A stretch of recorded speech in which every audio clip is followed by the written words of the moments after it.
এটা হচ্ছে আমিন Mohammad green model town. এই যে সব আগুন দিয়ে পড়ছে, এখন মনে করেন জ্বলা হয়েছে অনেক। তারপরে মনে করেন যে পাতিহাল রাই তৈলে মনে করেন পাতিহাল হু হু হা হা খালি, আর কোনো শব্দ নাই মনে করেন। আর এখন একটারও বৃষ্টি হয় না, দেখছেন এইসব জায়গায় পাতিহাল বলে আর বলে যে কামে। এই যে মোর্চা কিন্তু একটা পাড়ি নিয়ে এসি, এখন আইছি দুন্দুল বিশ্রাইতে। আহারে আছে টোহাও না বেড়া, টোহাও এই দেখ জাহিদের কাম দেখ।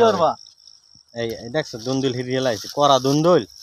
এবার এই একটা এটা দিয়ে বুড়া পিওর, কোনো বেজাল নাই, বাংলা মার। এই দেখেন টাস করে ভাঙ্গি গেছে। আরে মাবু কি কর দর্শক দেখি মাথা নষ্ট।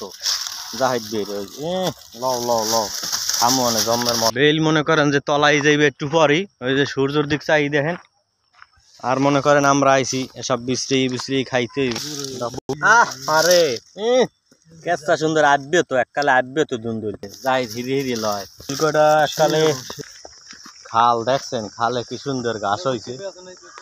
হ্যাঁ পেঁপে জঙ্গলের মধ্যে এরকম পরি রয়েছে। জাহিদ ভাই তুমি কেমনে চোখে দেখবা? কম ইয়ে রয়েছে রে বেড়া, বড় বাপের পোলায় খায় রে। এই কি সুন্দর খাল। এই নাই আর পুরো হয়ে গেছে পুরো এগুলো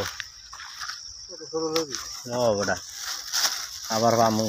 এই যে দর্শক মোরসা আর দুন্দুল এখন আমরা চলে যাইতে আছি। তো এটি কালকে খাবো ইনশাল্লাহ। তো ভালো থাকবেন সবাই, তরতাজা জিনিস খাইবেন, সুস্থ থাকবেন। আল্লাহ হাফেজ।